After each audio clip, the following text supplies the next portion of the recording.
আপনিও যদি 13 থেকে 24 বছরের মধ্যে হয়ে থাকেন তাহলে এই ভিডিওটি আপনাকে খুব সিরিয়াসলি দেখা উচিত, কারণ এই ভিডিওটিতে আমি সেই সব ভুলগুলো বলতে যাচ্ছি যা আমিও ওই সময় করেছিলাম।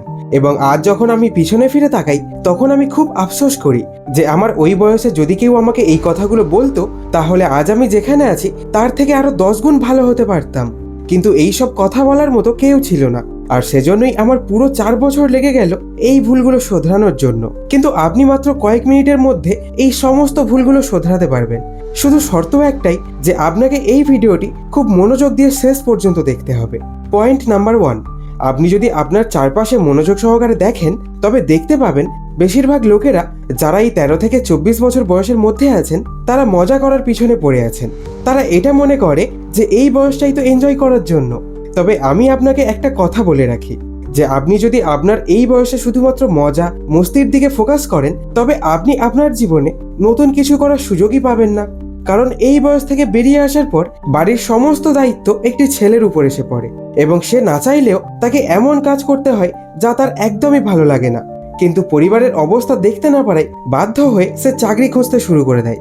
কিন্তু যেহেতু সে কেবল এই বয়সে এনজয়ই করেছিল তাই সে একটি ভালো চাকরি পেতেও সক্ষম হয় না। আর এমন পরিস্থিতিতে সে যা কাজ পায় তাই করতে শুরু করে দেয়। তারপর সে বিয়ে করে নেয় এবং বাবা হয়ে যায়। তারপর সে কখনোই সেই সুযোগ পায় না যখন সে সুখী হতে পারে। তাই আমি আপনাকে বলতে চাই এই বয়সে আপনার সময় নষ্ট করবেন না, কারণ এটি এমন একটি বয়স যেখানে আমাদের কোনো দায়িত্ব কোনো চাপ নেই এবং আমরা যে কোনো কাজ করতেও সক্ষম হব। আমিও আমার ওই বয়সে অনেক বছর নষ্ট করেছি, কিন্তু যখন সবকিছু বুঝতে পারলাম এবং তারপর থেকে আর সময় নষ্ট না করে কন্টেন্ট তৈরি শুরু করে দিয়েছি। পয়েন্ট নাম্বার 2, আমি যখন এই বয়সে ছিলাম তখন অনেক পড়াশোনা তো করতাম, কিন্তু আমি কারোর সাথে কথা বলতে খুব ভয় পেতাম এবং এই কারণে আজও আমি যে কোনো অপরিচিত বা কোনো মেয়ের সাথে কথা বলতে অদ্ভুত বোধ করি। এবং এর সবচেয়ে বড় কারণ হলো আমি আমার সেই বয়সে কখনোই কোনো মানুষের সাথে খোলামেলা কথা বলার চেষ্টাই করিনি। কারণ যখনই আমি কারোর সাথে কথা বলার চেষ্টা করতাম তখন আমার এমন মনে হতো যে এই কাজটি আমার জন্য বিপজ্জনক হতে পারে। তাই এটি আমার মধ্যে ভয় তৈরি করত, যার কারণে আমি ভয় পেতাম আর কখনো কারোর সাথে কথা বলার চেষ্টা করতাম না।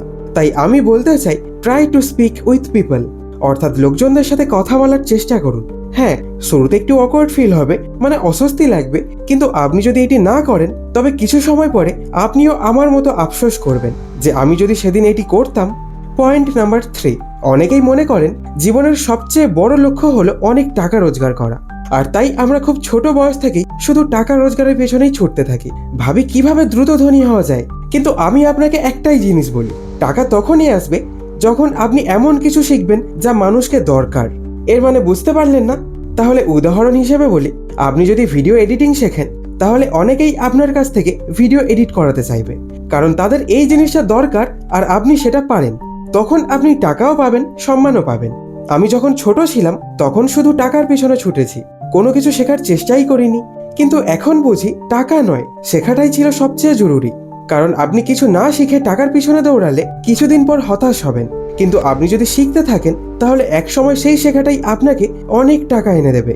তাই এই বয়সে সবচেয়ে জরুরি হলো টাকার চিন্তা না করে শেখার দিকে মনোযোগ দেওয়া। এই শেখাটাই আপনার ভবিষ্যতের সবচেয়ে বড় অস্ত্র হয়ে উঠবে, যা ব্যবহার করে আপনি প্রচুর অর্থ উপার্জন করতে পারবেন। পয়েন্ট নাম্বার 4, দেখুন, প্রতিটি ছেলে মেয়ে কিছু করতে পারে বা না করতে পারে, কিন্তু সে পড়াশোনা অবশ্যই করছে।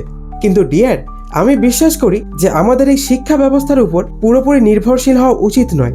আমি আমার তখন বেশিরভাগ সময় পড়াশোনার পিছনেই দিয়ে দিয়েছিলাম, কিন্তু এত কিছু করার পরেও আমি কিছুই অর্জন করতে পারিনি। তাই এখন আমি খুব আফসোস করি যে আমি যদি সেই সময় পড়াশোনা ছাড়া আরো অন্য কিছু করার কথা ভাবতাম।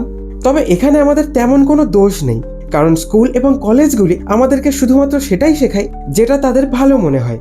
ওনারা তো কখনোই আমাদের বলেই না যে এই পৃথিবীতে আমাদের জন্য পড়াশোনা ছাড়াও আরো অনেক চয়েস রয়েছে, এবং এই কারণেই আমরা কখনোই আমাদের জীবন নিয়ে একদম মুক্ত হয়ে চিন্তা করতে পারি না। আর তাই জন্য আমি আপনাকে বলতে চাই যে এখনো সময় আছে, পড়াশোনার পাশাপাশি নতুন কিছু করার চেষ্টা করুন। ভুল করুন, কিন্তু সেই ভুল থেকে শেখার চেষ্টা করুন, কারণ স্কুল এবং কলেজগুলি কখনোই আমাদের শেখায় না যে কিভাবে আমরা ফেল হলেও পাস কিভাবে করা যায়। তারা আমাদেরকে এটা বলে ভয় দেখায় যে যদি আমরা ফেল হয়ে যাই তাহলে আমাদের জীবন পুরো বরবাদ হয়ে যাবে। আর এই কারণে আমার এই এডুকেশন সিস্টেম পুরোপুরি সঠিক মনে হয় না। একজন ব্যক্তি যদি ব্যর্থতাকে মোকাবিলা করতেই না জানে, তবে সে তার জীবনের প্রতিটি মোড়ে ছোটখাটো ঝুঁকি নিতেও ভয় পাবে। কারণ এই শিক্ষা ব্যবস্থা তার মনে গেঁথে দিয়েছে যে আমরা যদি ব্যর্থ হই তবে আমরা ধ্বংস হয়ে যাব। কিন্তু সত্য হলো তো এটাই যে একজন মানুষ তার জীবনে তখনই সফল হয় যখন সে পরাজয়ের মুখোমুখি হতে জানে। কারণ সে যদি ব্যর্থতার ভয় পায় তাহলে সে নতুন কিছু করার চেষ্টাও করবে না। এবং আমরা যদি এক্সপেরিমেন্ট না করি, নতুন কিছু করার চেষ্টাই না করি, তাহলে আমরাও একজন সাধারণ মানুষের মতো জীবনযাপন করব এবং শেষে মারা যাব। Point number 5। আজ যখন আমি আমার অতীতের 5 বছরের দিকে ফিরে তাকাই তখন আমি বেশ খুশি হই। তবে তার চেয়েও বেশি আমি দুঃখিত হই যে আমি যদি আমার সেই 13 থেকে 24 বছর বয়সে শুধুমাত্র একটি জিনিসের দিকেই ফোকাস করতাম এবং ফোমোর পিছনে না ছুটে যেতাম। আমার সবচেয়ে বড় ভুল ছিল এই ফোমো, মানে ফিয়ার অফ মিসিং আউট। অর্থাৎ সবাই যা করছে আমিও যদি সেটা না করি তবে পিছিয়ে পড়বো, এই ভয়। যেমন ধরুন, কেউ ইউটিউবে ভিডিও করছে, কেউ কোডিং শিখছে, কেউ ইনস্টাগ্রাম রিলস বানাচ্ছে। আমি সব কিছুই একসাথে করতে চেয়েছিলাম, কারণ মনে হতো এই জিনিসটা আমি না করলে হয়তো আমি অনেক পিছিয়ে পড়বো। এই ভয় থেকেই আমি একটার পর একটা জিনিস শুরু করতাম, কিন্তু কোনোটাই শেষ করতাম না। আর একসময় এসব থেকে আমি ক্লান্ত হয়ে যাই, হাল ছেড়ে দিই। নিজের কাছেই বলতাম হয়তো আমি এসবের জন্য তৈরিই হইনি। কিন্তু সত্যি কথা হলো আমি কোনোটাতেই পুরো মনোযোগ দিইনি।